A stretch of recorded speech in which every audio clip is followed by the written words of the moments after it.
Hello hello, आ जाओ भाई फटाफट से।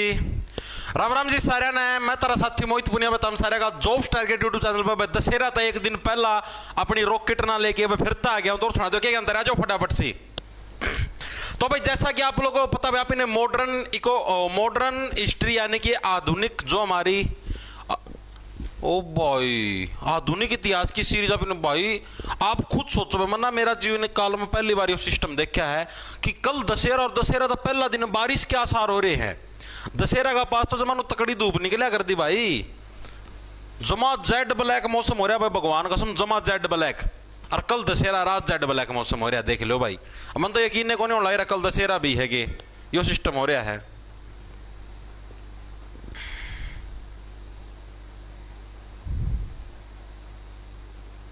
करें भाई स्टार्ट। ठीक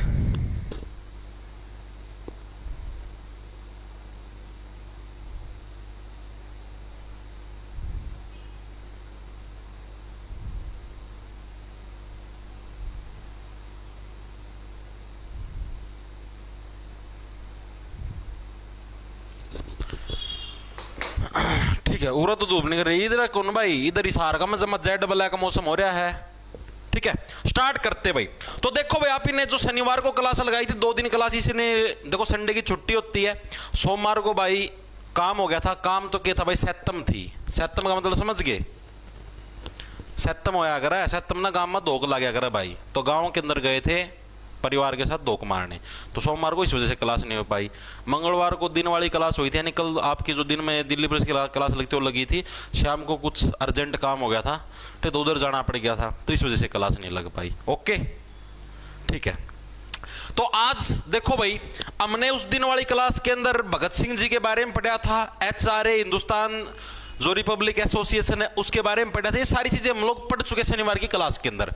आज हम लोग पढ़ेंगे नौजवान भारत सभा, HSRA, नेहरू रिपोर्ट, ये सारी की सारी चीजें हम लोग आज की क्लास के अंदर निपटाने का काम करें, स्टोरी के माध्यम से बढ़िया तरीके से पढ़ने का काम करें, मजा आएगा आप लोगों को।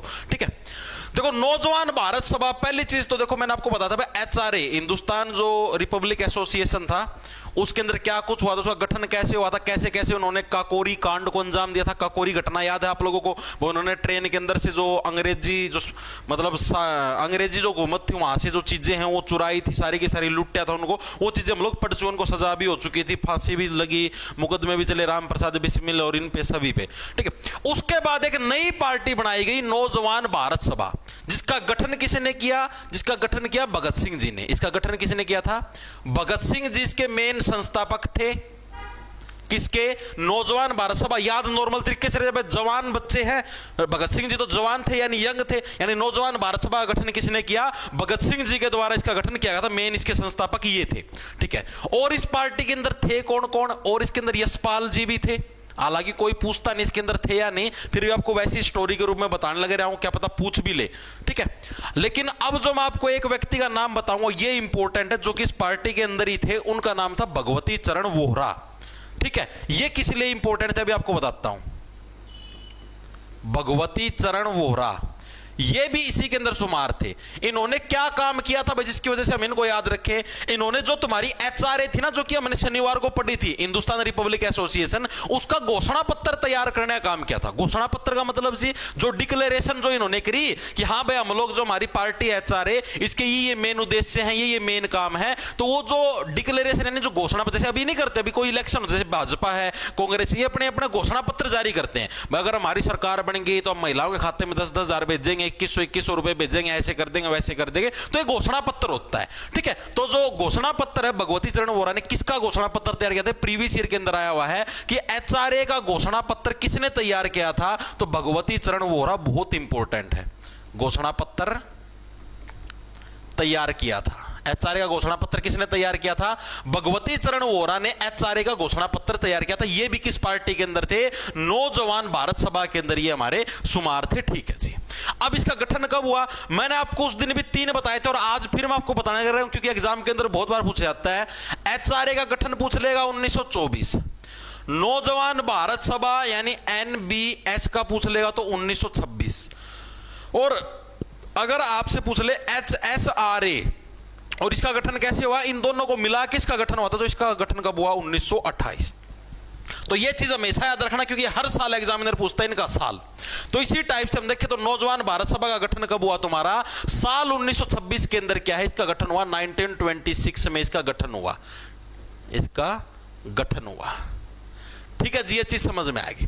अब नौजवान भारत सभा भगत सिंह जी ने बनाई थी, ये इसके मेन लीडर थे। अब भगत सिंह जी मेन लीडर थे तो सीधी सी बात है भगत सिंह जी अपने कुछ उद्देश्य भी लेके चलेंगे, भाई किस लिए हम लोग नौजवान भारत सभा बनाने लग रहे हैं। तो इसके कुछ मेन उद्देश्य थे। मेन उद्देश्य क्या क्या थे? एक तो था जी अंग्रेजी शासन का अंत। भगत सिंह जी क्या चाहते थे कि अंग्रेजी शासन का पूर्णतः अंत हो जाए। लेकिन जो कांग्रेस पार्टी थी उस टाइम की, जो महात्मा गांधी जी और मोतीलाल नेहरू हो गए, मतलब जो जवाहरलाल नेहरू के फादर साहब थे मोतीलाल नेहरू, इनकी जो लीडरशिप में जो कांग्रेस चलने लग रही थी, कांग्रेस क्या चाहती थी? कांग्रेस ये चाहती थी भाई शासन की बागडोर हमारे हाथ में आ जाए। ठीक है, कांग्रेस सिर्फ ये चाहती थी।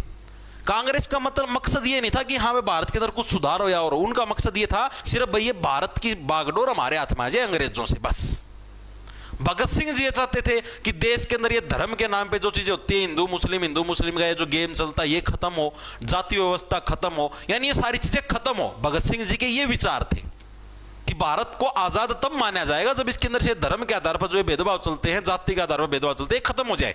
ठीक, किसानों मजदूरों को भी उनके हक मिले, उनका भी विकास हो, तब भारत को क्या है भाई नू माना जाएगा कि हाँ भारत स्वतंत्र हुआ। और इसी हक की आवाज को लड़ते लड़ते फांसी पे चढ़े थे। अब मैक्सिमम बच्चे ये सोचते ना महात्मा गांधी ने भगत सिंह जी को मुक्त क्यों नहीं कराया। भगत सिंह जी चाहते खुद ये थे कि भाई अगर हमको फांसी होती, हमको सजा मिलती है तो हमको पूरा देश जानेगा। क्योंकि भगत सिंह उस टाइम सोशल मीडिया तो होती नहीं थी भाई, आपको ही पता, ना कोई टीवी होता था, ना कोई ये व्हाट्सएप फेसबुक इंस्टाग्राम था। उस टाइम तो ये था कि अखबार के अंदर जो छप गया वो फेमस हो गया। अब जब जैसे मान लो भगत सिंह जी कुछ भी करते थे, अब जैसे इन्होंने उधर पार्लियामेंट में बम गेड़ा, ठीक है, या फिर इन्होंने जो भी करा, सैंडर्स को मारा, जो भी करा, ठीक है, उसके अंदर क्या थे, सिर्फ एक लोकल एरिया के अंदर फेमस होने लगे। जैसे लाहौर के अंदर इन्होंने सारी घटनाओं को अंजाम दिया तो लाहौर के अंदर फेमस हो गए। बंगाल के अंदर यानी कलकत्ता के अंदर जाके कुछ घटनाओं को अंजाम दिया तो कलकत्ता के अंदर फेमस हो गए। लेकिन पूरे देश का एक साथ इकट्ठा होना जरूरी है ना, तभी तो सत्ता को उखाड़ के फेंकेंगे। तो पूरे देश को इकट्ठा करने के लिए इन्होंने क्या किया, मतलब कि ये खुद चाहते थे भाई हाँ भाई मैं, जैसे कोर्ट में ट्रायल होंगे, वहां पर सजा सुनाएंगे, जो भी होंगे तो पूरे देश के अखबारों के अंदर छपेंगे और हमारे विचार भी पूरे देश के अखबारों के अंदर पहुंचेंगे, तो पूरे देश की जनता एक होगी, तभी तो बात बनेगी। इसीलिए भगत सिंह जी अपनी आजादी नहीं चाहते थे, मतलब खुद की आजादी भाई कि हाँ, इसीलिए वो जेल के अंदर रहना चाहते, तो इसीलिए उनको फांसी भी हुई थी, उनकी खुद की चॉइस थी। क्योंकि बीच में चंद्रशेखर आजाद ने तो एक प्लानिंग भी बना ली थी, अभी आपको आगे पढ़ाऊंगा जब चंद्रशेखर आजाद जी के बारे में, उन्होंने तो एक स्पेशल प्लानिंग भी बनाई थी कि हाँ मैं भगत ऐसे ऐसे, मैंने एक पूरा फुल प्रूफ प्लान तैयार कर रखा है, जब तेरे को पुलिस वाले कोर्ट के अंदर पेश करने के लिए ले जाएंगे मैं तेरे को छुड़वा लूंगा। ठीक है, सारी चीजें सेट हो चुकी थी। फिर वो तो उन्होंने वैसे ही भगत सिंह जी से चिट्ठी भेज के पूछ लिया कि भाई बता भाई भगत तेरे को छुड़वाना है क्या, मतलब इस टाइप से हम लोग वो करने लग रहे हैं, हम तेरे को छुड़वाएंगे। और भगत सिंह जी ने मना कर दिया, नहीं मेरे को तो यहीं पे रहना है, मेरे को तो यहीं से अपना देश के अंदर प्रचार करना है। तो इस वजह से फिर चंद्रशेखर आजाद को प्लान कैंसिल करना पड़ा। आई चीज समझ में, तो अब मेन क्रोनोलॉजी दिमाग के अंदर घुसी, क्या कुछ सिस्टम था, क्या कुछ मकसद था। ठीक है, तो अब यही चीज पूछे थे, नौजवान जो भारत सभा थी इसके मेन उद्देश्य क्या क्या थे, मतलब इनका जो मेन लक्ष्य था वो क्या था नौजवान भारत सभा का। तो जो नौजवान भारत सभा थी इसका मेन लक्ष्य तो क्या था, पहला जो मेन लक्ष्य था वो क्या था भाई, अंग्रेजी शासन का पूर्णतः अंत हो। ठीक है, तो पहला लक्ष्य क्या था, अंग्रेजी शासन का अंत हो, ये तो इनका था पहला लक्ष्य, किसका, नौजवान भारत सभा का। ठीक है जी, दूसरा मेन लक्ष्य क्या था, राष्ट्रवाद को जन्म मिले। राष्ट्रवाद का मतलब अपने जो लोग हैं उनको अपने देश के प्रति प्यार हो, उसको राष्ट्रवाद बोलते हैं। ठीक है, यानी कि भारत के लोगों के अंदर राष्ट्रवाद को जन्म मिले, राष्ट्रवाद को जन्म मिले। ठीक है, यानी लोगों के, देश के लोगों के अंदर देश के प्रति प्यार हो, यह चीज भी हमको देखने को मिलती थी। ठीक है, और तीसरा जो इनका मेन लक्ष्य था कि मजदूरों और किसानों के शोषण का अंत हो। जितने भी मजदूर साथी हैं और जितने भी किसान साथी, इनका जो शोषण होने लगे रहा, पहले भी होता था और अभी भी होता है, मजदूरों और किसानों के शोषण का अंत हो, ये इनके मेन लक्ष्य थे। लेकिन गांधी जी और नेहरू जी ये सारे इनके विरोधी थे। क्यों थे, क्योंकि ये अपनाते थे थोड़ा हिंसा का मार्ग।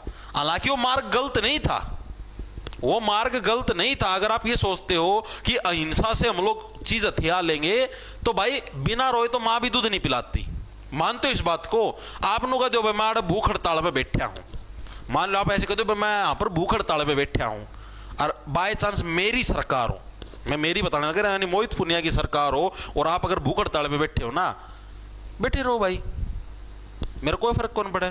तो हमसे 10 जने मर जाओ, 20 जने मर जाओ, मेरा क्यों फर्क पड़ेगा? मानो इस बात को। और अगर आप मान लो मेरे खिलाफ हथियार उठा के आ जाओ, अनोतना मारा यहाँ अड्डा गेड़गी, मैं बाज बाज के सारे काम करूंगा। मानते हो इस बात को? तो वो हिंसा थोड़े ना है, वो तो आप अपनी आत्मरक्षा करने लग रहे हो यार। अब मैं तुम्हारे ऊपर अत्याचार करूं और तुम उसके खिलाफ भी अगर आवाज ना उठाओ तो तुम नपुंसक हो। मान रहे हो इस बात को? तो आंदोलनों से कुछ नहीं होगा भाई, उसके लिए तो आवाज उठानी पड़ेगी। अब तुमको कोई पिटने जा रहा है बिना बात, जिसके अंदर तुम्हारा कोई दोष भी नहीं है, और तुम चुपचाप पिटने लग रहे हो तो तुम्हारी गलती है ना। और तुम उस पिटाई के बदले में तुम भी उसके 1-2 थप्पड़ मार दे तो आप उसको बोल दो हिंसा। ये हिंसा थोड़े ना है वो। या फिर तुम ऐसे बैठ जाओ, नहीं मैं भूख हड़ताल बैठ गया तो मेरा थप्पड़ कैसे मारा, वो थोड़े ना होता है। थप्पड़ मारे तो दूसरा मार्ग घुमाएगी, साड़ा का 32 ही बार आवे, ठीक है? तो इस तरीके से मतलब वो हिंसा नहीं थी। लेकिन गांधी जी और नेहरू जी इसको हिंसा मानते थे क्योंकि इनका मेन लक्ष्य था सत्ता हाथ में आ जाए, बस सत्ता हाथ में आ जाए।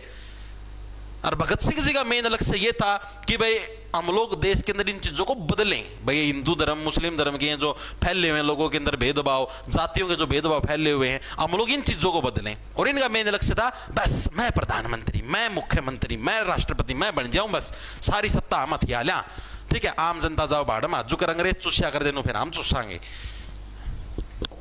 जनता का खून, ठीक है?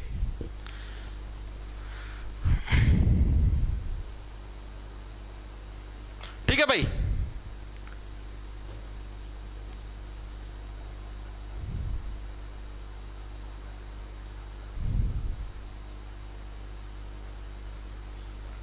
नहीं देखो भाई, उस टाइम भी ये कमी थी, आज के समय भी ये कमी है। आज के समय में भी अगर कोई अन्याय होता है तो देश आवाज नहीं उठाता भाई।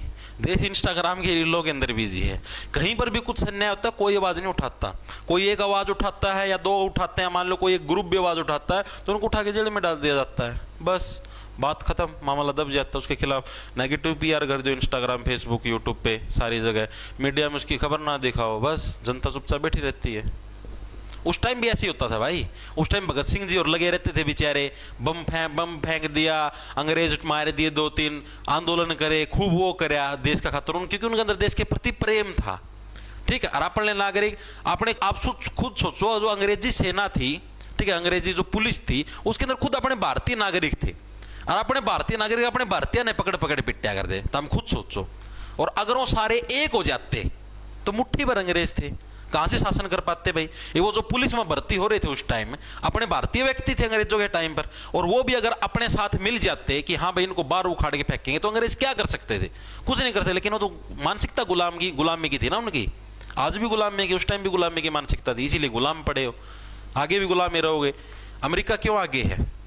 मानसिकता अच्छी है ना उनकी, अपने जैसे नहीं। अपने वाले तो है अत्याचार करी सही जाएंगे, कॉकरोच हो रहे हैं, कॉकरोच कितना है वो कर लो, मरे हैं को नहीं, अत्याचार सही जाएंगे बस, ठीक है? आगे चलूं भाई। आपका नौजवान भारत सभा, इसके बारे में चीजें दिमाग के अंदर घुसी या नहीं घुसी? घुस गई सारी चीजें। उसके बाद ये सारा सिस्टम हुआ, ठीक है? भगत सिंह जी ने बम डाल दिया असेंबली के अंदर, आप सभी को पता है। बम डालने के बाद क्या हुआ तुम्हारा? फिर HSRA का गठन हुआ 1928 के अंदर। तुम्हारा HSRA, Hindustan socialist Republic association, यहां पर थी हिंदुस्तान रिपब्लिक एसोसिएशन, यहां पर हुई हिंदुस्तान सोशलिस्ट रिपब्लिक एसोसिएशन, ठीक है? HSRA का गठन हुआ साल 1928 के अंदर, ठीक है? इसका गठन किसके द्वारा किया गया? चंद्रशेखर आजाद के द्वारा किया गया। सारी चीजें बताऊंगा कैसे क्या कुछ हुआ, आ जाओ विस्तार पूर्वक पढ़ते हैं। उसके बाद जो अगला व्यक्तित्व आया उसका क्या नाम था? जो अगली पार्टी है उसका नाम था HSRA, जिसकी फुल फॉर्म एग्जामिनर पूछता है हर साल, हिंदुस्तान सोशलिस्ट रिपब्लिक एसोसिएशन, ठीक है जी। इसका गठन कब हुआ? इसका गठन अभी भी बता था, साल 1928 के अंदर, 1928 के अंदर इसका गठन हुआ। कोई एग्जैक्ट डेट भी पूछ ले तो भी याद रख लेना, 10 सितंबर 1928 में इसका गठन हुआ। इसका गठन किसके द्वारा किया गया? इसका गठन किया गया चंद्रशेखर आजाद जी के द्वारा। क्यों जी? क्योंकि देखो उसके बाद भगत सिंह जी ने असेंबली के अंदर बम फेंक दिया था, ठीक है। विधानसभा, याद रखना, विधान परिषद के अंदर नहीं, विधानसभा के अंदर इन्होंने बम फेंक दिया था भगत सिंह जी ने, और वो बम फेंकने की वजह से मतलब कि इनको गिरफ्तार कर लिया गया था। हालांकि चंद्रशेखर, जब ये प्लानिंग बनी थी, ठीक है भाई, इस टाइप से बम फेंकेंगे अगर ये जो सिस्टम होगा, उस टाइम चंद्रशेखर आजाद ने साफ मना किया था, भगत सिंह तुम नहीं जाओगे बम फेंकने, ठीक है भाई, तुम्हें मतलब तुम्हारी हमको जरूरत है, और हमें जैसे आगे भी प्लानिंग बनानी पड़ी, और तुमको अगर बाय चांस अरेस्ट कर लिया गया तो दिक्कतें हो जाएंगी। तो भगत सिंह जी वैसे मानने नहीं थे, फिर भी चंद्रशेखर आजाद ने उनको मना लिया था। उसके बाद भगत सिंह जी के एक मित्र थे, सुखदेव थे शायद, पता नहीं मेरे को एग्जैक्टली नाम ध्यान नहीं कौन से वाले थे, तो उन्होंने ये बोला भाई भगत भाई और किसी को भेज तो देंगे, ठीक है, वैसे मजाक में बोल दिया था, लेकिन भाई उसको उस चीज का पता तो नहीं होगा। अब जैसे मान ले तू ये बम का धमाका किसी लिए करने लग रहा है भगत, इसीलिए तो करने लग रहा है ताकि पूरे भारत की जनता तक तेरी आवाज पहुंचे। अब मान लिया तेरी बजाय मैं चला जाऊं, कोई और चला जाऊं, और वहां पर जैसे भाई हमको अरेस्ट कर लिया, हमने अपनी गिरफ्तारी दे दी, हमें कोर्ट के अंदर ले गया, जो भी होया, वहां पर सुनवाई के दौरान हमें वो चीजें बोलनी तो नहीं आती कि अब हम इस टाइप से अपनी आवाज पहुंचाना, भाई जो तेरे दिमाग में जो कंसेप्ट वो हमारे दिमाग में है तो नहीं। तो मेरे हिसाब से तो भाई तुझे खुद को जाना चाहिए। तब ये बात हुई, तब भगत सिंह जी ने दोबारा मीटिंग बुलाई और चंद्रशेखर आजाद जी को बोला भाई मैं ही जाऊंगा, चाहे कुछ हो जाए, ठीक है, मैं नहीं मानूंगा, क्योंकि मेरे विचार है आगे मैं ही फैला सकता हूं, कोई दूसरा व्यक्ति नहीं फैला सकता। और ये बात सही भी थी। अब मान लो मेरी कोई सोच है, मेरी कोई विचारधारा है, ठीक है, और मैं आप लोगों को बोल दूं, आप लोगों में से किसी को बोल दूं भाई मेरी जगह तू पढ़ा ले, तो मेरी जो चीजें जो मेरे को बोलनी क्लास के अंदर वो तो सिर्फ मैं ही पढ़ा सकता हूं, आप थोड़े ना पढ़ा सकते हो। मान रहे हो इस बात को? भाई आपके दिमाग में अलग थिंकिंग होगी, अलग विचार होंगे आपके, आप अलग तरीके से पढ़ाओगे, मेरे दिमाग में अलग थिंकिंग, अलग विचार, मैं अलग तरीके से पढ़ाऊंगा, तो विचारधारा तो अलग होगी ना। तो इसीलिए भगत सिंह जी फिर खुद गए और उन्होंने वहां पर बम फेंक किया और खुद ही ने गिरफ्तारी दे दी, ठीक है, खुद को ही उनको पुलिस पकड़ के ले गई और सारी चीजें हुई। तो उसके बाद है आपका 10 सितंबर 1928 के अंदर आपका HSRA का गठन हुआ, और यह गठन किया गया चंद्रशेखर आजाद जी के द्वारा। वह किसके द्वारा? चंद्रशेखर आजाद जी ने इसका गठन किया, आजाद ने गठन किया, ठीक है। अब इसने क्या क्या सिस्टम कराया, कहां पर इसका गठन भी जगह की भी पूछी जाती, तो इसका गठन होता है फिरोज शाह कोटला मैदान के अंदर, दिल्ली के अंदर, ठीक है, दिल्ली के अंदर जो फिरोज शाह कोटला मैदान है वहां पर इसका गठन हुआ था। फिरोज शाह कोटला मैदान में गठन हुआ था इसका। किसका हुआ था? तुम्हारा HSRA का, ठीक है जी। चीजें समझ में आ गई, दिमाग के अंदर घुस गई। और इसके सदस्य कौन कौन थे? इसके सदस्य वही भगत सिंह, राजगुरु, सुखदेव, ये सारे के सारे इसके सदस्य थे। सदस्य कौन कौन थे ये कोई नहीं पूछता, वैसे बताने लग रहा हूं, फिर भी क्या पता कई बार एग्जामिनर का दिमाग सरक जाए, या फिर अभी एडी क्यूटी आ चुकी, नाम के अंदर क्यूटी है, हरकतें बहुत खतरनाक, ये पूछ भी सकते हैं। भगत सिंह, राजगुरु, सुखदेव, बटुकेश्वर दत्त, ठीक है, ये सारे के सारे आपके इसके अंदर शुमार थे, एक्सेट्रा लिख लो, ठीक है। ये सारे के सारे व्यक्ति इसके अंदर शुमार थे कि इसके अंदर HSRA के अंदर, ठीक है। मोहित नारनौल ने 20 रुपया गुप्तदान किया है भाई।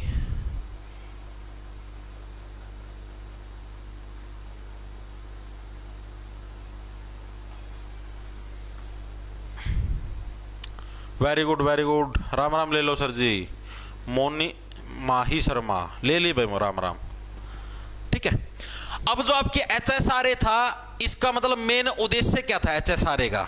तो इसका भी मेन उद्देश्य क्या था? क्रांतिकारी आंदोलन, ठीक है, क्रांतिकारी आंदोलन ही इसका मेन उद्देश्य था, क्रांतिकारी आंदोलन, ठीक है। रिवोल्यूशनरी एक्ट, एक्ट तो गया कानून, रिवोल्यूशन, रिवोल्यूशन का मतलब क्रांतिकारी, यानी जो चीजें हुई ये सारी की सारी चीजें। वेरी गुड, शाबाश शाबाश शाबाश।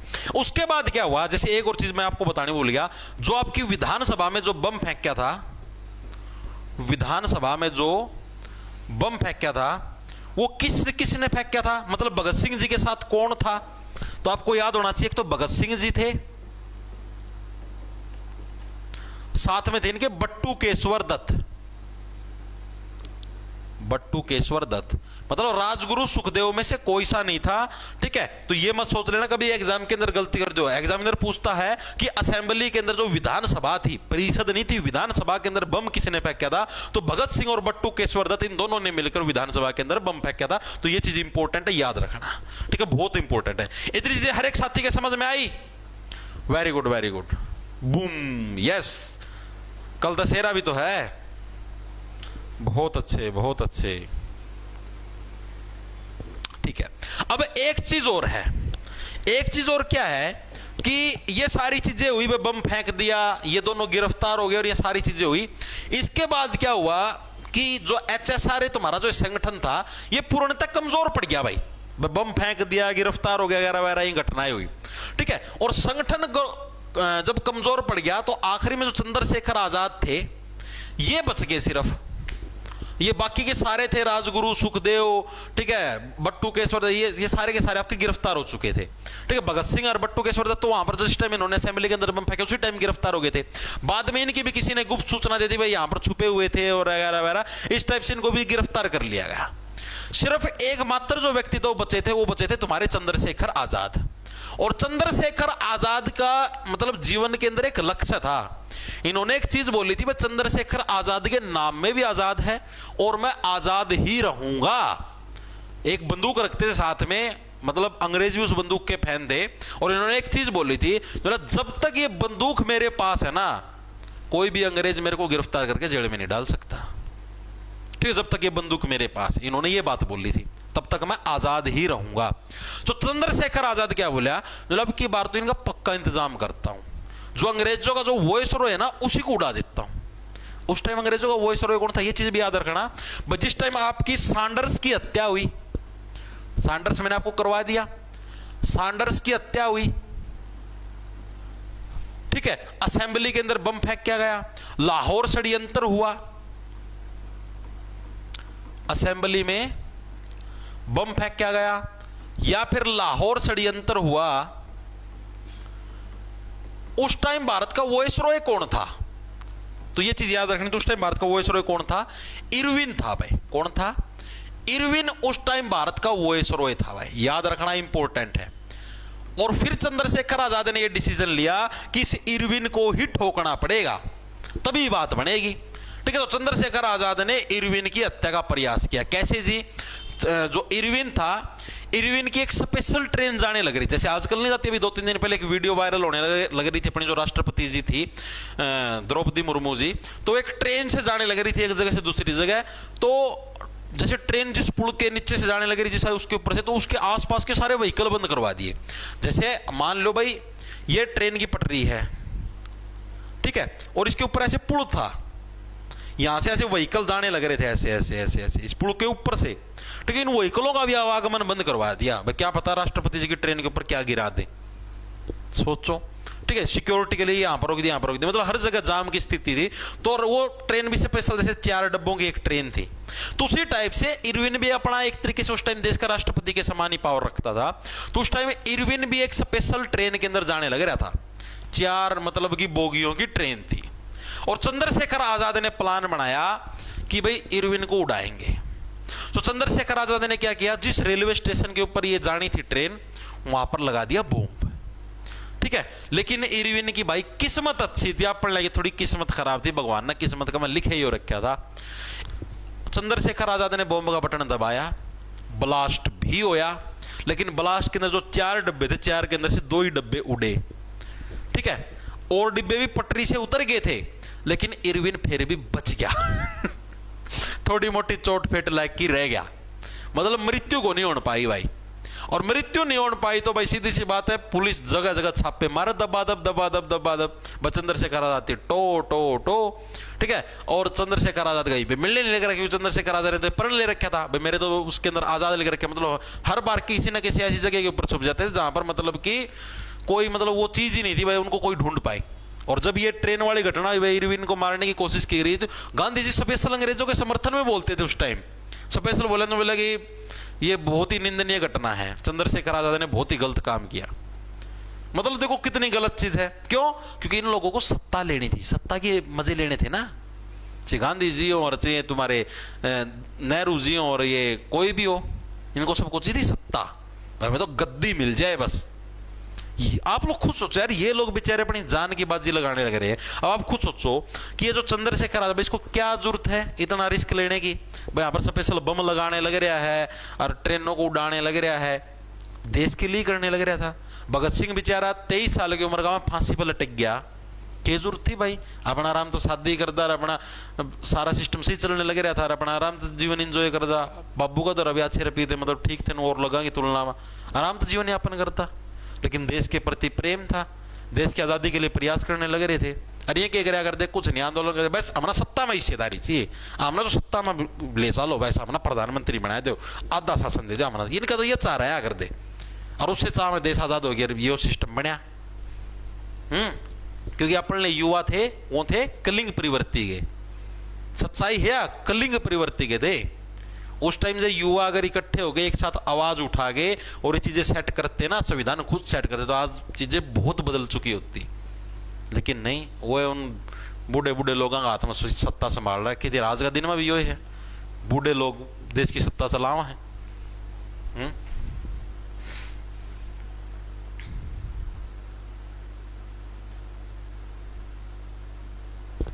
बिल्कुल बिल्कुल, बारिश आ गई, बारिश आ गई भाई इधर तो रहे। दशहरा तो पहला दिन बारिश भाई, मेरा जीवन काल में मन तो पहली बार देखी है चीज, दशहरे से पहले दिन बारिश। ठीक है, हाँ।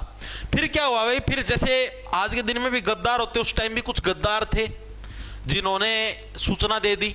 चंद्रशेखर आजाद तो वहां पर छिपा हुआ है, पुलिस ने छापा मार दिया चारों तरफ, मतलब कि चंद्रशेखर आजाद गए हुए थे कहीं पे, पार्क के अंदर थे। ठीक है, चारों तरफ से पुलिस ने घेर लिया, किसी ने गुप्तचर ने सूचना दे दी। चंद्रशेखर आजाद को भी आभास हो गया कि मैं गिर चुका हूं, तो उनकी बंदूक के अंदर उस टाइम 8 गोलियां थी, 8 थी पता नहीं 6 थी, मेरे ध्यान नहीं एग्जैक्ट, इतनी होती थी। ठीक है, उस टाइम भी वो घबराए नहीं कि ना मैं बाज जाऊं, और जब तक एक गोली नहीं रही फायरिंग करी धड़ाधड़। ठीक है, 2-3 पुलिसकर्मियों को लिपटाया।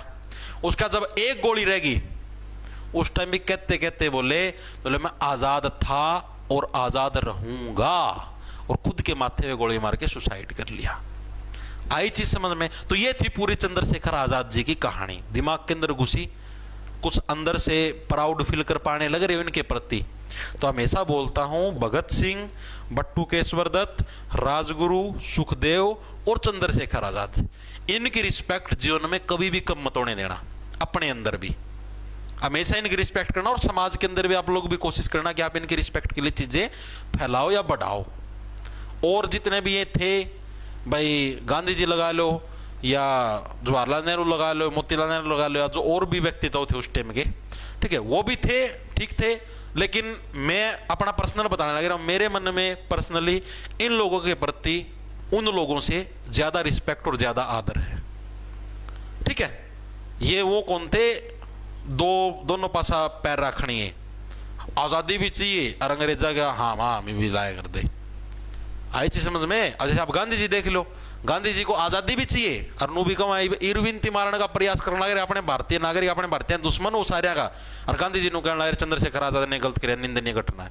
गलत चीज ये कहनी नहीं चाहिए थी, बल्कि अपने व्यक्ति का समर्थन करना चाहिए था। अब आप खुद सोचो यार, आप घर में 5 जने हो और आपके अंदर से कोई एक व्यक्ति है, वो किसी सही काम के लिए कुछ आवाज उठाता है।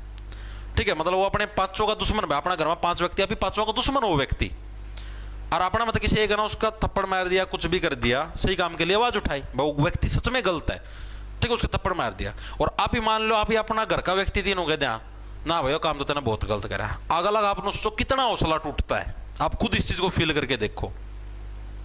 अरे एक आप उसका समर्थन करा ना भाई, जमा सही करे, आज हम और माराएंगे इसका 2-3 और, फिर अगला ना भी सपोर्ट मिले, तो अपन लगे तो ये काम थे, ये बेचारे कुछ काम कराया करते हैं, और जो दूसरे स्वतंत्रता सेनानी थे इनका विरोध करने में लगे रहे, क्योंकि न सीधी सत्ता गद्दी पे हम बैठांगे, ये उन लोगों में थी।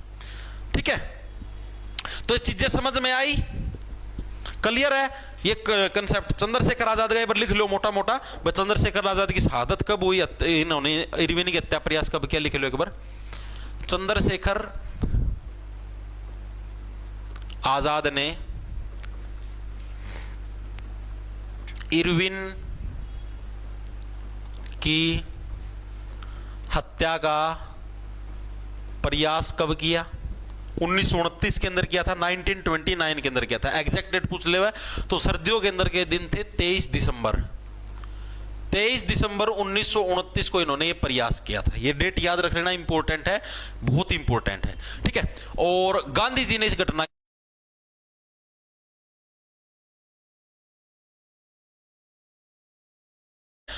गांधी जी ने इस घटना की निंदा की थी। गांधी जी ऐसे बोले भैया तो घटना निंदनीय है, ये काम तो करना है नहीं, सचन बम बम लगा के वो कर दिया, ठीक है। और इसी से रिलेटेड 2 आर्टिकल्स भी लिखे गए थे। फिर उस टाइम 2 आर्टिकल्स भी छपे। द कल्ट, ये जो बॉम्ब वाली घटना हुई थी ना, इसके बाद 2 आर्टिकल्स भी छपे जिनके बारे में एग्जामिनर पूछता था। कल्ट ऑफ द बॉम्ब, यानी जो तुम्हारा बॉम्ब था उसका कितना असर होया, कितना दमदार वो बॉम्ब था, ठीक है। एक तो ये आर्टिकल लिखा गया, ठीक है। यंग इंडिया नाम का जो अखबार था उसके अंदर छपा था ये article, the cult of the bomb. Young India अखबार में भाई इसके क्या क्या वो होंगे, यंग इंडिया अखबार के अंदर ये आर्टिकल छपा, जो बॉम्ब जो पड़ा है इसका क्या क्या दुष्प्रभाव या फिर कितना ये दमदार था उसके बारे में चीजें छपी। दूसरा द फिलोसफी ऑफ बॉम्ब, ये इंपॉर्टेंट पूछा जाता है। द फिलोसफी, स्पेलिंग गलत हो सकती है भाई, चेक कर लेना एक बार।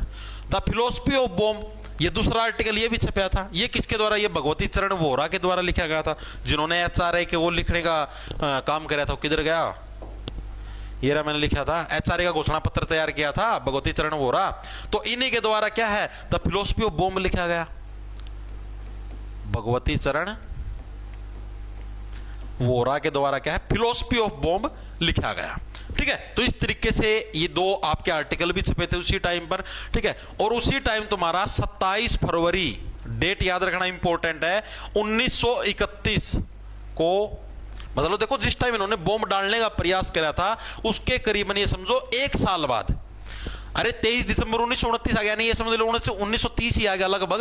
और 1931 की शुरुआत के अंदर इनको मतलब कि ढूंढ के और इनको मौत के घाट, मतलब इन्होंने खुद नहीं सुसाइड कर लिया था, अंग्रेजों के हाथ में नहीं लगे थे, ठीक है। तो 1931 आपके 27 फरवरी 1931 को चंद्रशेखर आजाद शहीद हुए, शहीद बोलेंगे हम इनको, ठीक है, शहीद हुए देश के नाम, भाई देश के लिए एक बहुत बड़ी कुर्बानी दी, ठीक है। बहुत अच्छे, बहुत अच्छे। हाँ, किसने मतलब कि कौन था उस टाइम, ये भी बता देता हूं, जो इनके पीछे पड़ा था उस टाइम पुलिस वाला, पुलिस अधिकारी था कन्नौट बाबर। पुलिस अधिकारी कौन था? कन्नौट बाबर नाम का पुलिस अधिकारी था, जो कि उस टाइम इनके पीछे पड़ा हुआ था, कन्नौट बाबर, ठीक है जी।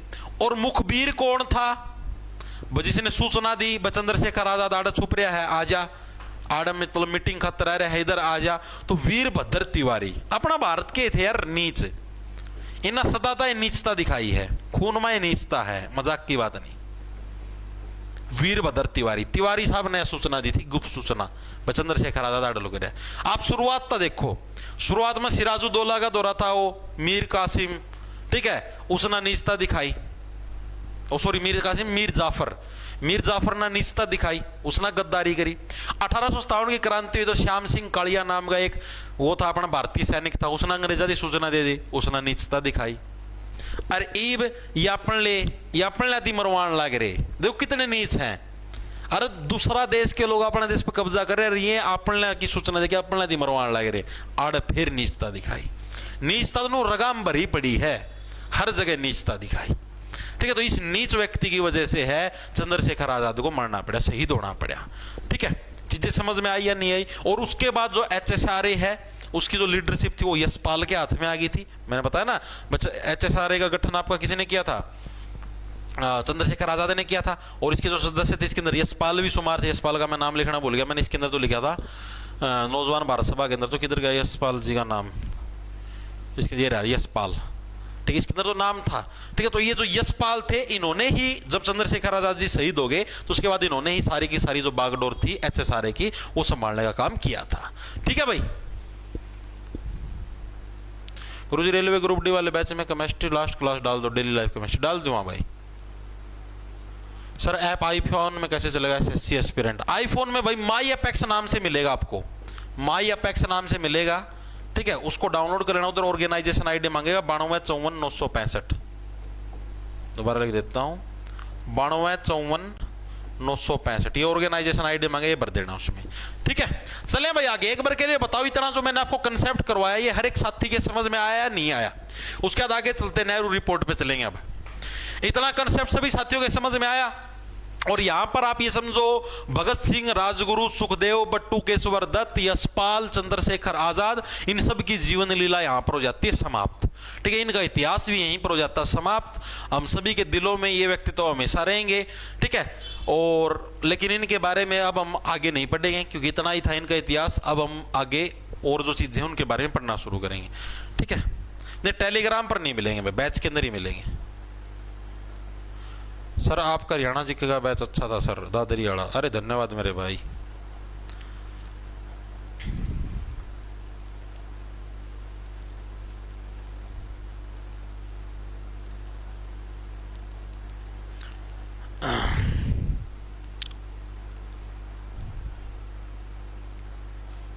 चलूं भाई आगे।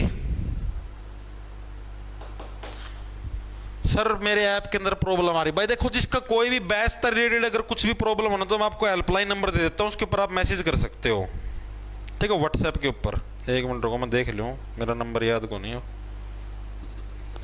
81 688 45 241। अगले पेज पे लिख देता हूँ हेल्पलाइन। अगर आपको बैच से रिलेटेड कोई भी समस्या आने लग रही है तो 81 688 45 241 इस नंबर पे आप कांटेक्ट करके मतलब कि व्हाट्सएप कर सकते हो। आप लोग फोन वगैरह आपका पिकअप बहुत मतलब कि कोई चांस नहीं आपका होगा, ठीक है। मेनली आप व्हाट्सएप कर सकते हो। व्हाट्सएप के ऊपर आपकी जो भी समस्या है बैच से रिलेटेड वो आपकी सोल्व कर दी जाएगी, ठीक है। अब चलें आगे। अब आगे चलते हम लोग नेहरू रिपोर्ट के ऊपर। भाई ये नेहरू रिपोर्ट ये क्या कुछ मसला था, क्या कुछ मामला था, आपको समझाता हूं। साइमन कमीशन नाम का कमीशन मैंने आपको करवाया या नहीं करवाया, एक बार बताना कमेंट करके। साइमन कमीशन आपने कर लिया या नहीं कराया? सिलेबस कब तक कंप्लीट हो जाएगा जीके का? युवराज सिंह देख भाई, युवराज बाकी सारे सब्जेक्ट अपने पूरे हो चुके हैं जीके के अंदर।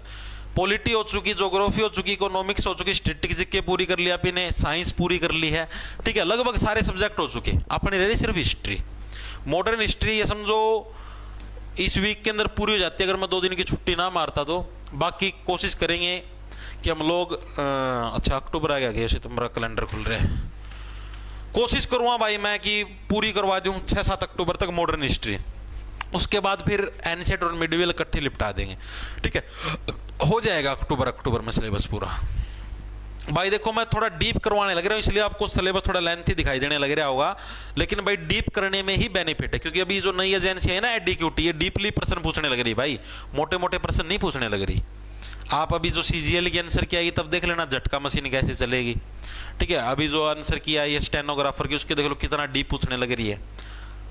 अब एक बारी में तो अब तो थोड़ा समय लग जाए कोई दिक्कत नहीं है, लेकिन अभी थोड़ा अच्छे से कर लोगे तो इन फ्यूचर आपको दिक्कतें नहीं आएंगी, बार बार जीके पढ़ने की जरूरत नहीं पड़ेगी, एक ही बारी में काम चल जाएगा। ओके बहुत अच्छे। देखो अब आगे चलते, नेहरू रिपोर्ट नहीं करवाया ना, साइमन कमीशन नहीं करवाया, ठीक है। अब नेहरू रिपोर्ट थी, ये क्या कुछ थी आपको बताता हूं।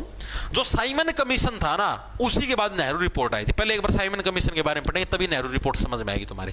पहले साइमन कमीशन देखो, साइमन कमीशन करवा नहीं रखा मैंने। साइमन कमीशन ये क्या कुछ मामला था भाई आपको बताता हूं। जैसे मैंने आप लोगों को बताया था 1909 के अंदर एक आयोग आया था, याद करो, और एक 1919 के अंदर आया था। 1919 वाला मैं बताता हूं, 1909 वाला तुम बताओ। 1919 में आया था मॉन्टेग्यू चेम्सफोर्ड सुधार, मॉन्टेग्यू चेम्सफोर्ड सुधार, याद आया या नहीं आया भाई? मॉन्टेग्यू चेम्सफोर्ड ये द्वैध शासन की इन्होंने शुरुआत करी थी। मॉन्टेग्यू चेम्सफोर्ड मतलब ये कानून ले आते थे, ये सुधार का मतलब यही था, ठीक है। हाँ 1909 के अंदर बताओ ना कौन सा था? सर जी थंबनेल 11 बजे वाली क्लास का चिप रहा, अच्छा रहा, इतनी माड़ी बात बन रही है जिद्दे बालक कमा रहे हैं, मैंने सोचो बालक फालतू क्यों नहीं आने लग रहे। एक मिनट रुको, मैं चेंज कर देता हूँ भाई। या तो बहुत घनी माड़ी बात बनी रहे मेरे गिल, तो विशेष तौर पे बनी भाई। एक सेकंड रुको, इतनी माड़ी कुकर बनी रहा मेरे, इतनी माड़ी कुकर बनी रहा मेरे गिल। हे भगवान, इसी माड़ी तो किसी गिल ना बनाइए। मन तो ध्यान भी कौन दिया, और तामना ना बताई तो हम भी कुछ उत्ते नहीं छोड़ रहे, तो हम कम को नहीं तिवारी साहब से।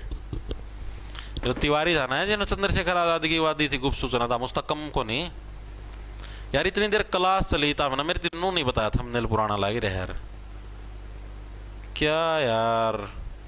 चलो एक बंदा तो लॉयल लिखड़ा,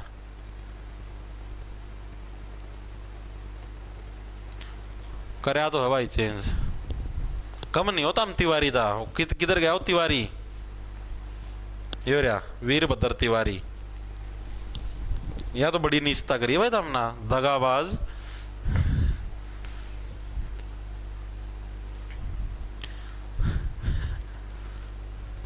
अरे मैं सोचू माँ भाई बालक आज इतने कम कुकर हैं। माँ शनिवार ना तो 2000 बालक जा रहे थे वहां, आज इतने कम हैं। कम तो जात है, थंबनेल पर घराने छप रहे। बहुत गद्दार बालक है भाई, गद्दार, गद्दार नहीं गद्देदार होता हम तो। जैसे मोंटेग्यू चेम्सफोर्ड थे 1909 के अंदर, कौन से आए थे?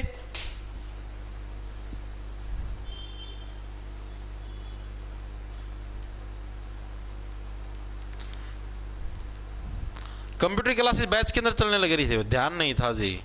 Very good. एक का है मार्ले मिंटो सुधार, वेरी गुड। हाँ तो इसी टाइप से 1909 के अंदर आए थे तुम्हारे मार्ले, क्या मार्ले, मिंटो, मिंटो में मार्ले, मिंटो सुधार, मार्ले मिंटो सुधार। तो ये क्या थे? ये मेनली एक तरीके से कानून होते थे। जैसे अब नया अपने संविधान संशोधन आ गया और आ गया, उसी टाइप से ये उस टाइम के कानूनों के अंदर चेंज, जैसे जो भी भारत सरकार अधिनियम होता था उसके अंदर ये चेंज करते थे। जैसे मार्ले मिंटो सुधार, यानी कि उस टाइम मार्ले और ये मिंटो थे, मिंटो वो इसरो होता था, तो मिंटो के टाइम पर कुछ जो संविधान के अंदर चेंज हुए तो मार्ले मिंटो सुधार हो गए। मोंटेग्यू चेम्सफोर्ड, यानी मोंटेग्यू चेम्सफोर्ड जिस टाइम वो इसरो था उस टाइम जो संविधान के अंदर चेंज हुए तो मोंटेग्यू चेम्सफोर्ड सुधार हो गए। यानी भारतीय संविधान के अंदर और भी चेंज करने के लिए, यानी एक तरीके से देखो भारत का संविधान तो बना 1900 इसी टाइम में 1950 के अंदर लागू, 1949 में तैयार हो गया था, ठीक है, नवंबर के अंदर। लेकिन जो उस टाइम भी संविधान होता था, मतलब मोटा मोटा वैसे काम चलाओ संविधान होता था, तो वो जो संविधान होता था ना, तो वो इनके टाइम पर जो बना था, इसके अंदर चेंज करने के लिए या इसको चेकअप करने के लिए भी ये संविधान सही बन रहा नहीं बन रहा, इसीलिए साइमन कमीशन का गठन हुआ था। चीज आई समझ में?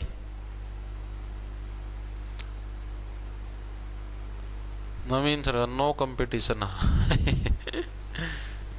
ठीक है। हाँ तो साइमन कमीशन चीज समझ में आई? साइमन कमीशन का गठन ही इसलिए हुआ था, 7 लोगों का एक ग्रुप था, सर जॉन साइमन इसका हेड था, और इसके अंदर सारे आपके अंग्रेज अधिकारी थे, और ये भारत के अंदर भेजे गए थे कि आप जाओ भारत के अंदर चेक करो कि कहां पर क्या कुछ है, मतलब जो सिस्टम चलने लगे और कौन कौन से कानूनों के अंदर बदलाव की जरूरत है, ठीक है। और भारत के लोग इसलिए इसका विरोध करने लगे रहे, भारत के अंदर आप कानून चेंज करने लग रहे हो और उसके अंदर आप किसी भारतीय नागरिक को शुमार नहीं किया। भाई तुम्हारे कमीशन के अंदर 7 लोग हैं, तुम हमारे भारत का कानून बनाने लग रहे हो और उन 7 के अंदर से एक भी भारतीय नहीं है, तो भारत के लोग इसका विरोध करने लगे थे।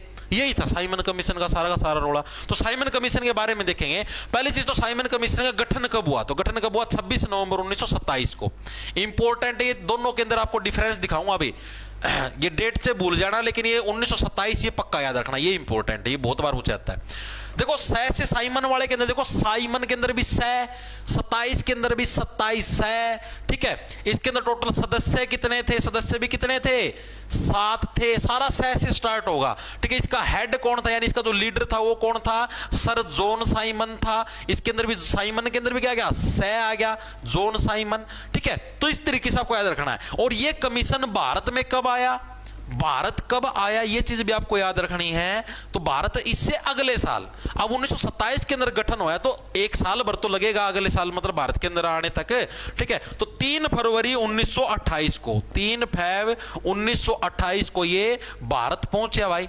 ठीक है। और कहां पर? बंबई के अंदर ही आया था, बंबई जो बंदरगाह थी अपनी वहां पर ही आया था मेनली, क्योंकि लंदन से आना जाना बंबई वाली बंदरगाह से, क्योंकि उसी तरफ तो है पड़ता है लंदन, ये यूएई वगैरह ये सारे देश पार करके समुद्र उसी तरफ तो पड़ता है, तो इस तरफ से घूम के आना पड़ता था। ठीक है, तो ये चीजें समझ में आई। साइमन कमीशन साल 1927, गठन पूछ ले 1927। ठीक है, आया भारत में कब? 1928। सर जॉन साइमन ऐड थे, 7 इसके अंदर सदस्य थे, और ये सातों के सातों क्या थे? अंग्रेज थे, एक भी इसके अंदर भारतीय नहीं था, और यही मेनली भारतीयों के विरोध का कारण था। भाई आप हमारे लिए कानून बनाने लगे रहे हो तो कम से कम उसके अंदर एक मतलब भारतीय व्यक्ति छोड़ो। ठीक है, इसका उद्देश्य क्या था? भारतीय संवैधानिक सुधार। साइमन कमीशन का मेन उद्देश्य क्या था? भारतीय संवैधानिक सुधार। भारतीय जो भारत का संविधान है इसके अंदर मोटे मोटे जो सुधार करने हैं वही इसका मेन लक्ष्य था, भारतीय संवैधानिक सुधार।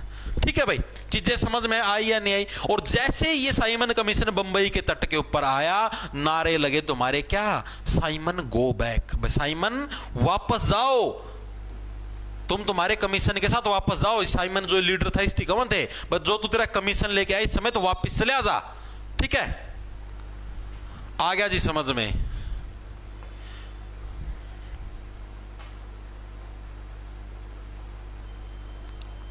बताओ भाई, चीजें समझ में आई या नहीं आई?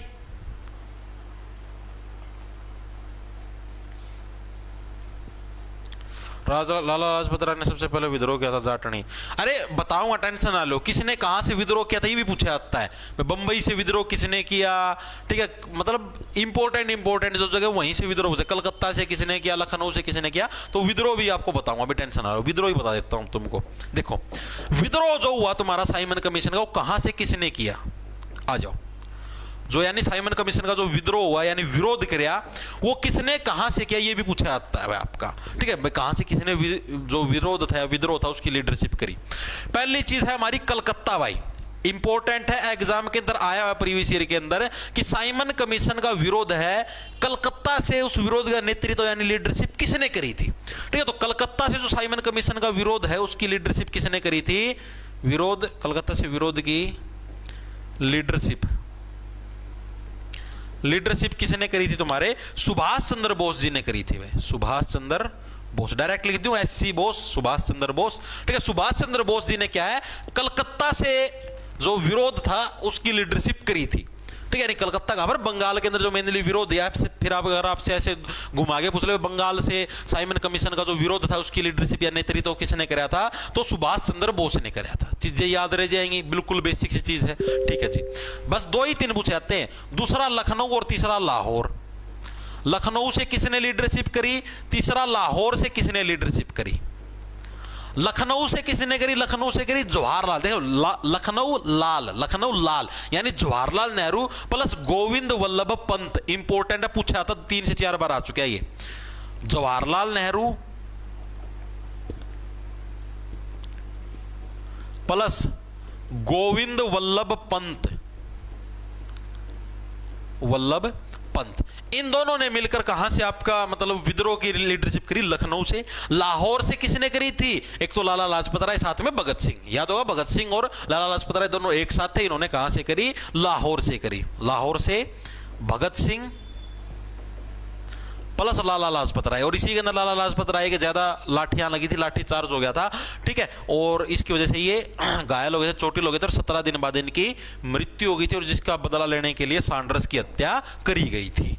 ठीक है, ये चीजें मैं आपको पहले करवा चुका हूं, तो ये चीजें समझ में आई। कलकत्ता से पूछ ले सुभाष चंद्र बोस, लखनऊ से लाल यानी जवाहरलाल नेहरू प्लस गोविंद वल्लभ पंत प्लस लाला लाजपत राय, इन लोगों ने आपका अलग अलग जगह से क्या है आपका साइमन कमीशन का जो विरोध है उसकी लीडरशिप करी थी। ठीक में था वो तो था मोहम्मद अली जिन्ना।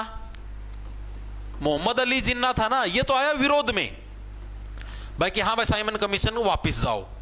इसने तो विरोध किया साइमन कमीशन का, भाई गलत सिस्टम है। ठीक है, लेकिन यहीं पर एक मुस्लिम जो व्यक्ति था उसने अपना एक अलग वो बना लिया था, वो था मोहम्मद शफी। जैसे कांग्रेस के अंदर गरम दल नरम दल नहीं बने थे, उसी टाइप से इसके अंदर भी एक दूसरा व्यक्तित्व था जिसका नाम था मोहम्मद शफी।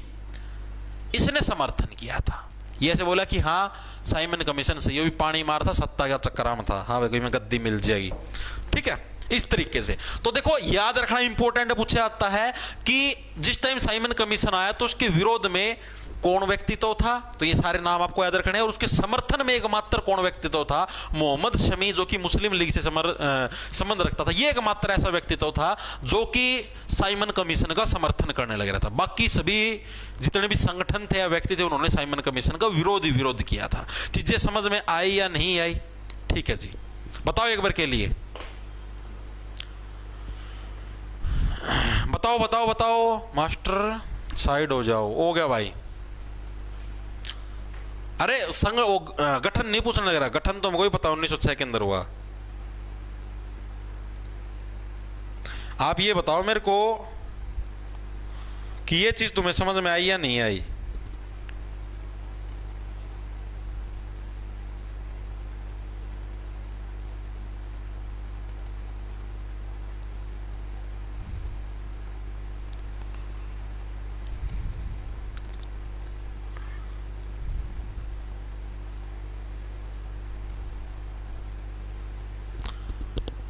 आगे जी आगे, चलूं आगे।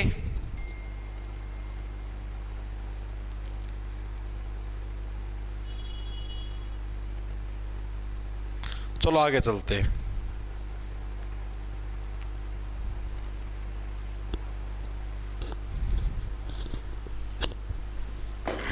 बहुत अच्छे, बहुत ही ज्यादा अच्छे, क्लियर है सर जी। एक बार के लिए आप मेरे को बताओ, जो मैं भी जिस हिसाब से करवाने लग रहा हूं, आपको थोड़ा डीप करवाने लग रहा हूं, क्या आप लोग इससे सेटिस्फाइड हो, संतुष्ट हो, या आपको मतलब थोड़ा कम डीप करवाऊं, या इससे और ज्यादा डीप कराऊं, या इतना सही है, परफेक्ट होने लग रहा है, आपको चीजें कंसेप्ट समझ पाने लग रहे हो, और मतलब कि आप जैसे अगर मॉक टेस्ट लगाते हो, कुछ भी कर पाने लग रहे हो, तो उसके अंदर मतलब सेटिस्फाइड हो या नहीं हो, बस जो भी करवाने लग रहा हूं? मस्त करवाते हो सर, अरे धन्यवाद जी सर, जी सर। मतलब इंटरेस्ट आने लग रहा है ना पढ़ाई के अंदर, इंटरेस्ट आना चाहिए आपको मेन, हमें पढ़ने में मजा आना है। यस सर, यस सर, बहुत अच्छे, बहुत ही ज्यादा अच्छे। ठीक है भाई, अब आगे चलते हैं। अब आगे क्या हुआ भाई, जैसे अलग अलग जगह साइमन कमीशन का विरोध होने लग रहा था, उसी टाइप से साइमन कमीशन के मतलब कि विरोध में कुछ लोगों ने टिप्पणियां भी करी। आपने जैसे मान लो मैंने फोटो डाल दी, मैंने वीडियो डाल दी, आप उसके नीचे कमेंट करते हो, तो उसी टाइप से जैसे साइमन कमीशन का विरोध होने लगा, तो उस टाइम अलग अलग व्यक्तियों ने अलग अलग कमेंट करे थे। उसके अंदर से सिर्फ आपको एक व्यक्ति का कमेंट याद रखना, जो कि एग्जामिनर पूछता है, शिव स्वामी अय्यर। इसने एक कमेंट करा था, क्या बोला, जो साइमन कमीशन की जो रिपोर्ट है, इसको कूड़ेदान में फेंक देना चाहिए। एग्जाम के अंदर बकायदा पूछा गया पिछले सालों के अंदर कि साइमन कमीशन की रिपोर्ट कूड़ेदान में फेंक देनी चाहिए, ये कथन किसने बोले थे? ऑप्शन के अंदर महात्मा गांधी ऑप्शन नाम आएगा, जवाहरलाल नेहरू आया हुआ है, सुभाष चंद्र बोस आएगा, चौथा ऑप्शन आएगा शिव स्वामी अय्यर। और इतिहास के अंदर जो भी टीचर होते हैं और भी होते हैं बुकों के अंदर, ये चीज पढ़ाई ही नहीं जाती ना, इनका नाम आपको कहीं पर छपा हुआ दिखाई देगा, शिव स्वामी अय्यर का। तो बच्चे उन तीन ऑप्शनों के अंदर ही ढूंढते रहते हैं, महात्मा गांधी होगा, जवाहरलाल नेहरू होगा, सुभाष चंद्र बोस, इनमें से ही किसी ने कहा होगा। वो सोचते भी नहीं, शिव स्वामी अय्यर भी आंसर हो सकता है, क्योंकि इतिहास के अंदर नाम ही नहीं पढ़ा उन्होंने कभी। ठीक है, तो ये चीज भी मतलब इंपॉर्टेंट है, बहुत इंपॉर्टेंट है, 3 से 4 बार आई हुई है, लिख लो, शिव स्वामी अय्यर। शिव स्वामी अय्यर, इन्होंने क्या बोला था कि साइमन कमीशन की रिपोर्ट है वो कूड़ेदान में फेंक देनी चाहिए। साइमन की जो रिपोर्ट है, रिपोर्ट को कूड़ेदान में फेंक देना चाहिए, ये चीज इन्होंने बोली थी।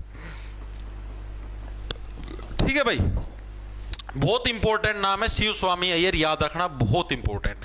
ठीक है जी, एक चीज और आपसे पूछी जाती है कि साइमन कमीशन भारत में कितनी बार आया? आप लोग बताओ, साइमन कमीशन भारत में कितनी बार आया? 1 बार, 2 बार, 3 बार, 4 बार? बताओ, अच्छा प्रश्न है, आपने शायद आज तक पढ़ा भी नहीं होगा। बताओ एक बार मेरे को, साइमन कमीशन भारत में कितनी बार आया? कोई साथी बताएगा? किसी का 3 आंसर है, किसी का 2 है, कौरप्रीत 2, सिहाग 3, ममता 3, मुक्कू 3, विधि 3, किसी का तो कोई एक आधा 5 भी गवा है, मतलब सबके अलग अलग है। किसी का भी मतलब कि कोई श्योर आंसर तो है को नहीं, सब तुक्के मारे जाना, एक ही गवाह है नुको एक के बार आया था। तो साइमन कमीशन भारत के अंदर भाई 2 बार आया था। कितनी बार आया? 2 बार। ये भी प्रीवियस ईयर का प्रश्न है, 2 बार आया था। 2 बार कब कब आया जी? एक बार तो मैंने आपको करवाया, अभी फरवरी के अंदर आया था हमारा, ठीक है, फरवरी 1928 के अंदर आया था एक बार। दूसरी बार था अक्टूबर 1928 के अंदर। फरवरी 1928 के अंदर आया एंड अक्टूबर 1928 के अंदर आया साइमन कमीशन भारत में। 2 बार आया था, पूछा जाता है प्रीवियस ईयर के अंदर आया हुआ है, ठीक है। तो याद रखना इंपॉर्टेंट, इसीलिए करवाने के लिए, बिना इंपॉर्टेंट चीज में आपको करवाता ही नहीं। ओके, ठीक है। अभी जो साइमन कमीशन था ये भारत के अंदर, मैंने आपको बताया कि भारत के अंदर जो कानून व्यवस्था है, भारत के अंदर क्या नए कानून बनाने की जरूरत है, क्या कानून सही चलने लगे, किस कानून को हटाने की जरूरत है, तो ये इसलिए आया था मेनली। तो भारत के अंदर आया, 2 बार आया। आने के बाद जब ये वापिस गया तो इसने वहां पर जाके ब्रिटेन में जाके रिपोर्ट तैयार करी। बस सीधी बात देखो, एक बार फरवरी 1928 में आया, फिर अक्टूबर 1928 में आया कि फिर वापस चले गए हैं, वापस इंग्लैंड में चले गए और वहां पर इन्होंने मीटिंग करके सारे डिसीजन लिए और इन्होंने पहली बार साइमन कमीशन की रिपोर्ट है, मतलब जो आई मार्केट, मतलब मार्केट से मतलब बन के तैयार होगी, वो हुई थी 27 मई 1930 को। 27 मई 1930 को क्या साइमन कमीशन की पहली रिपोर्ट तुम्हारी बन के तैयार होगी थी कि हाँ भाई हमें मतलब इस टाइप से कुछ कानून बदलने भारत के अंदर, कुछ कानून सेम एज इट इज रखने, कुछ कानूनों को हटाना है। तो पहली रिपोर्ट कब आई तुम्हारी? 27 मई 1930 को। और वो रिपोर्ट पब्लिकली यानी अखबारों के अंदर कब आ गई थी? अक्टूबर 1930 के अंदर है, ठीक है। तो ये चीज याद रखना इंपॉर्टेंट है कि साइमन कमीशन की पूछा जाता है, साइमन कमीशन की रिपोर्ट कब आई और रिपोर्ट पब्लिश कब हुई, पब्लिश कब हुई, दोनों के अंदर डिफरेंस है, ठीक है। जो साइमन कमीशन की रिपोर्ट आई कब? हमारी 27 मई 1930, ठीक है, और पब्लिश हुई अक्टूबर 1930। अक्टूबर 1930 के अंदर ये रिपोर्ट पब्लिश हुई थी। पब्लिश का मतलब समझ गए, यानी कि इसको मार्केट के अंदर, अखबारों के अंदर डाल दिया गया था। चीजें समझ में आई या नहीं आई? Very good, very good, very good, बहुत अच्छे, बहुत अच्छे, ठीक है जी। अब ये जो साइमन कमीशन की रिपोर्ट आई थी, इस रिपोर्ट के अंदर लिखा क्या क्या गया था, मतलब ये जो साइमन के जो नेतृत्व में जो कमेटी आई थी, इन्होंने क्या क्या चीजें बोली थी कि हाँ भाई ये चीजें चेंज होनी चाहिए भारत के अंदर, ये चीजें चेंज नहीं होनी चाहिए, मतलब क्या कुछ इस रिपोर्ट के अंदर लिखा हुआ आया था। अब हम उसके बारे में पढ़ते हैं, आ जाओ। थोड़ा सा ही है बस, फिर पूरा हो जाएगा, अभी टेंशन ना लो। हाँ मास्टर जी, थ्योरी डीप से पढ़ने पर आजकल के स्टेटमेंट बेस्ड क्वेश्चन भी सॉल्व होते हैं, यही फायदा है। सुन गया? कमेंट देख लो। अरे मैं गलत नहीं करवाऊँ, तुम टेंशन मत लो यार। अब तुम लोग ये सोच के देखो यार, अब मैं तुमको करवाने लग रहा हूँ, अब मैं मोटा मोटा करवा दूँ ऊपर ऊपर से, पेपर में तुम्हारे कुछ फंसे नहीं। तुम 4 और अपने साथियों को क्या बोलोगे? भाई जो कोई नो भी का देगा ना भाई, मोहित पुनिया का पास पढ़ ले। आप लोग क्या बोले ना भाई उसका दौरा ना पढ़िए, मैंने उसका दौरा पूरा मतलब 6-7 महीने खराब करे और पेपर में कुछ भी नहीं आया, तो हम यही बात कहोगे। और मान लो मैं डीप करवाने लग रहा हूँ, और इसका मतलब बाई चांस पेपर में, मतलब कि बाई चांस कितना डीप करवाने लग रहा है, पेपर में प्रश्न फंसने ही फंसने हैं। इसका मतलब हम स्टेटमेंट वाले प्रश्न भी बना पाओगे, पेपर में अच्छा सोल्व करोगे। ये कोई जना पूछेगा ना हाँ भाई कड़ा था पढ़ो, तो हम खुद भी वो सजेशन दोगे हाँ भाई उसका दौरता पढ़ ले, उसने हमारे तीनों करवाया था, पेपर में प्रश्न आए, कहोगे नया बात है, ठीक है। तो यार मैं खुद की मतलब कि नो क्यों करवाऊंगा भाई कि मैं खुद की बेइज्जती करवाऊं, 4 बालक मेरा बारा नो करना बस दौरान ना पढ़िए, मानो यह बात है, ठीक है। तो हम खुद नो चाहवा यार कि आपको बेस्ट से बेस्ट चीज मिले। अब मैं जो आपको करवाने लग रही है मेरे एंड से मेरा बेस्ट है, और जैसे अब अगले साल कुछ और दोबारा से पढ़ाना स्टार्ट करेंगे तो उसके अंदर कुछ और इंप्रूवमेंट करेंगे, उसके अंदर और अपना बेस्ट देंगे, धीरे धीरे चीजें हम भी सीखने लग रहे हैं, कुछ नई चीजें, कुछ और चीजें, ठीक है। अब देखते हैं अब आगे जो हमारा आता है कि जो साइमन कमीशन की जो रिपोर्ट आई थी, ये जो रिपोर्ट आई जब पब्लिश हुई, इस रिपोर्ट के अंदर क्या क्या चीजें थी, यानी जो साइमन कमीशन था उसने क्या क्या सुझाव दिए थे, ठीक है, वो चीजें देखो। रिपोर्ट के अंदर क्या क्या सुझाव थे, रिपोर्ट में सुझाव क्या क्या थे भैया? ये सुझाव है अंग्रेज सरकार को, भाई आपको भारत के अंदर ये चीजें चेंज करनी चाहिए।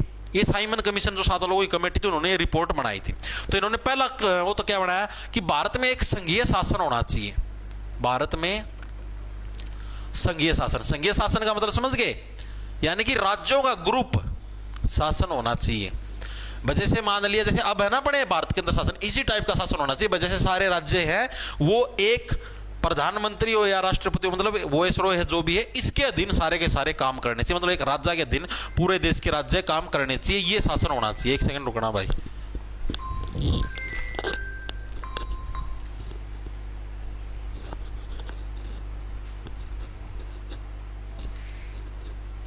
और साइलेंट कर दूं।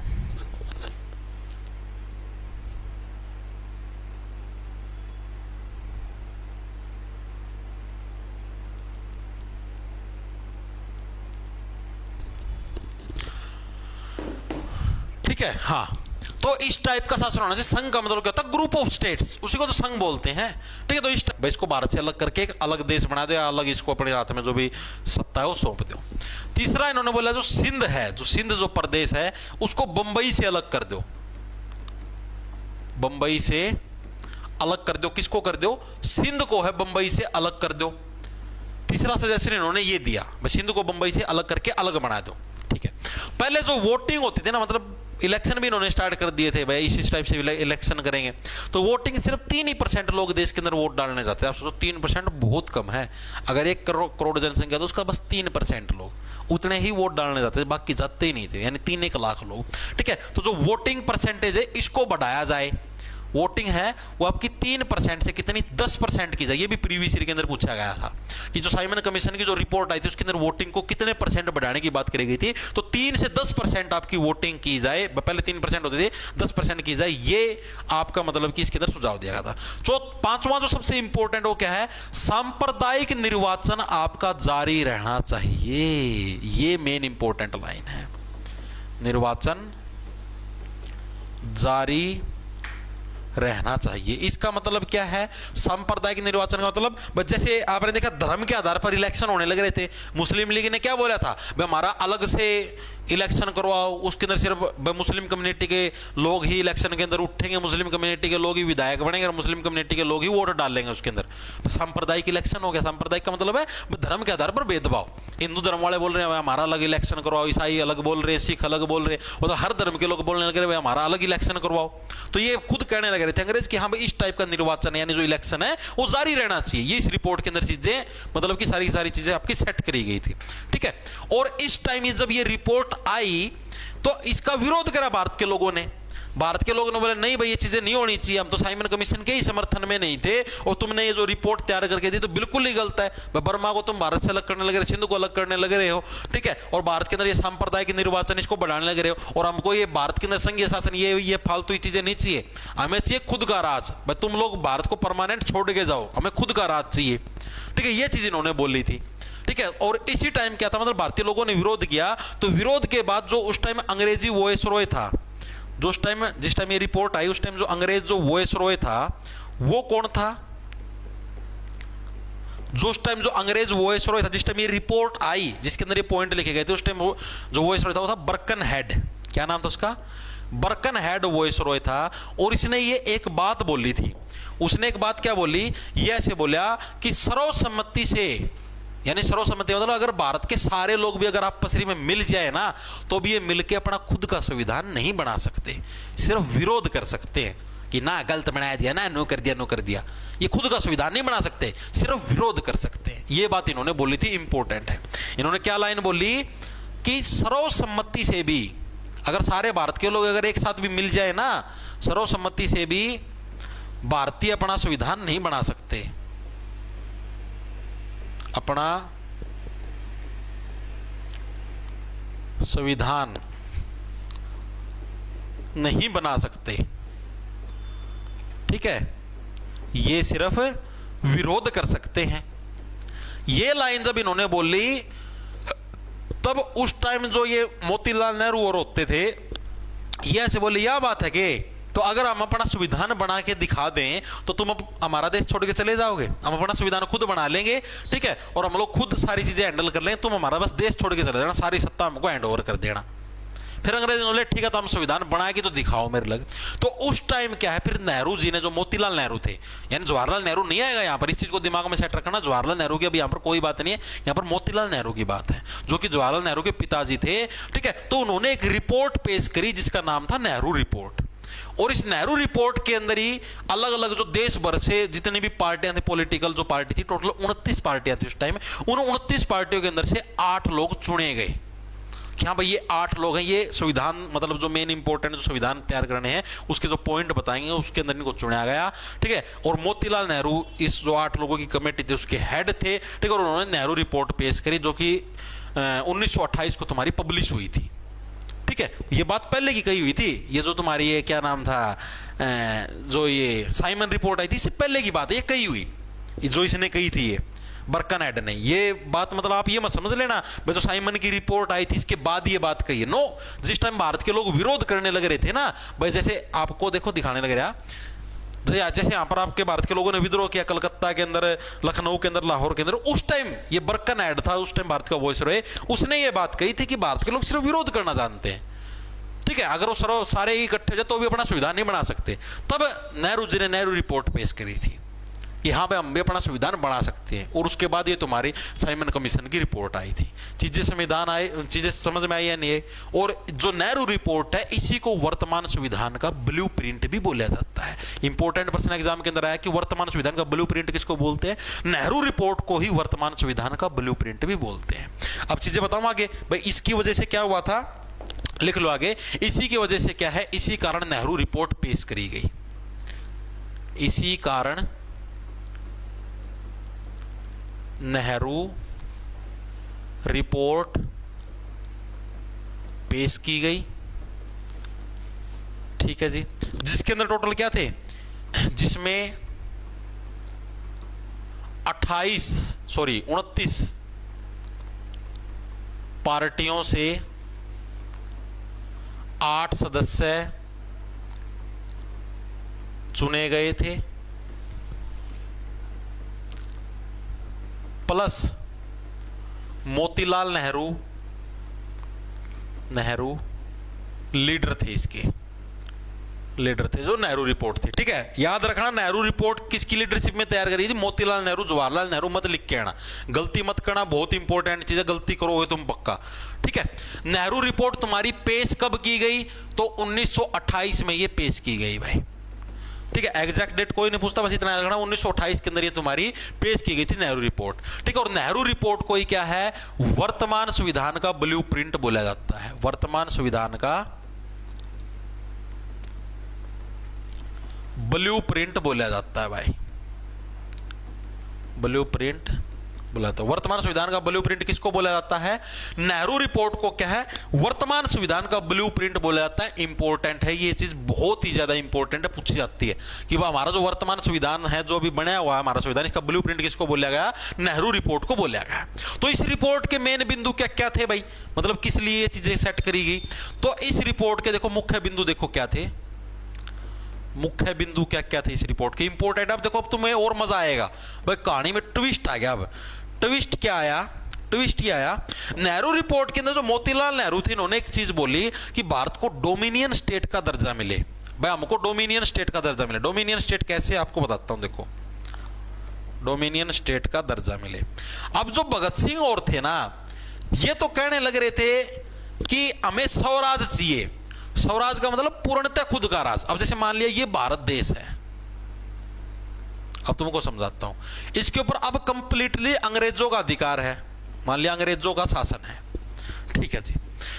अब जो मोतीलाल नेहरू था ना, जो इन्होंने ये नेहरू रिपोर्ट पेश करी, ये क्या बोले, हमको डोमिनियन स्टेट है। जो डोमिनियन स्टेट का मतलब जैसे भारत देश है, तो भारत देश के अंदर मान लिया मैंने 500 सीटें हैं इलेक्शन वाली, ठीक है। तो इसके अंदर से ये मान लिया भाई, जैसे मान लिया भाई कि करीबन भाई जैसे 350 सीटों के ऊपर तो भारतीयों का अधिकार हो, जो बच की 150 सीटें उसके ऊपर अंग्रेज शासन कर लेंगे, कोई दिक्कत नहीं। डोमिनियन स्टेट इसको बोलते हैं, यानी कि डोमिनियन यानी कि हमारी प्रधानता हो। अंग्रेज हम ये नहीं कहने अगर तुम परमानेंटली भारत से जाओ, तुम रहो, तुम यहां पर शासन करो, लेकिन शासन के अंदर पावर मेन हमारी ज्यादा हो। चीजें समझ में आई, जैसे मान लिया 500 सीटें, तो 500 के अंदर 350 हमारे, मतलब बहुमत हमारा, तुम विपक्ष बन जाओ, कुछ कर लो, तुम भी शासन कर लो, कोई दिक्कत नहीं, इलेक्शन करो, जीतो तुम, कोई दिक्कत नहीं है, लेकिन ज्यादा सीटें हमारी हो, हमारा शासन ज्यादा हो, 350 हमारी और 150 तुम्हारी, इस हिसाब से डोमिनियन स्टेट हो हमारा।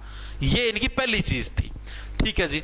दूसरे क्या पेश करेगी नेहरू रिपोर्ट के अंदर, जो दूसरा पॉइंट था वो क्या था, पृथक निर्वाचन समाज। पृथक यानी कि जो सांप्रदायिक आधार पर, यानी जो धर्म के आधार पर जो इलेक्शन होने लग रहे हैं, ठीक है, मुस्लिमों का अलग, हिंदुओं का अलग, सिखों का अलग, ईसाइयों का अलग, ये इलेक्शन बंद हो, ठीक है। दूसरा पॉइंट क्या था इनकी रिपोर्ट का, पृथक निर्वाचन। पृथक का मतलब जो अलग अलग इलेक्शन होने लग रहे हैं, पृथक निर्वाचन बंद हो, ये इनकी रिपोर्ट का दूसरा पॉइंट था।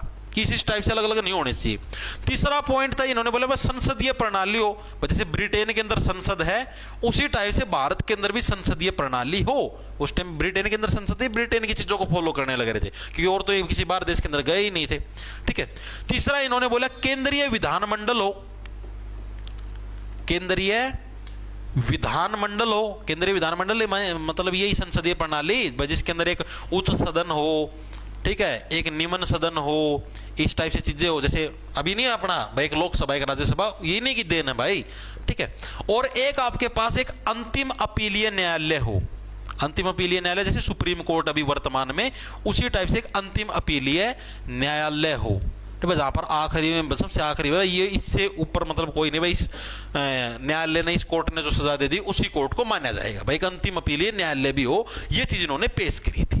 ठीक है, लेकिन ये जब ये जो रिपोर्ट पेश करी, नेहरू रिपोर्ट जब पेश हुई, ठीक है, तो इसका विरोध किया गया। इसका विरोध किसने किया? भारतीय लोगों ने किया। भारतीय लोगों के अंदर से किसने किया है?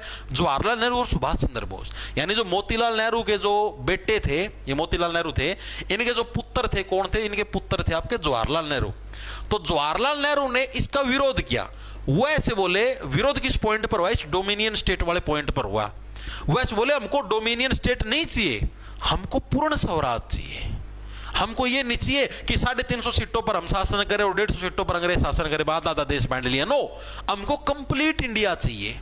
ये भी पूरे लालची थे, हमने पूरा भारत पर शासन करना है, हमने 50-50% या 60-40 का रेशो या 70-30 का रेशो नहीं चाहिए, पूरा शासन हमारा होना चाहिए। इस बात के ऊपर मोतीलाल नेहरू और जवाहरलाल नेहरू पिता पुत्र के अंदर लड़ाई होगी थी। जवाहरलाल नेहरू के साथ सुभाष चंद्र बोस भी इस विचार के अंदर मतलब शुमार थे कि हाँ भाई अलग से होना चाहिए हमारा, उसके अंदर चीजें शामिल नहीं होनी चाहिए।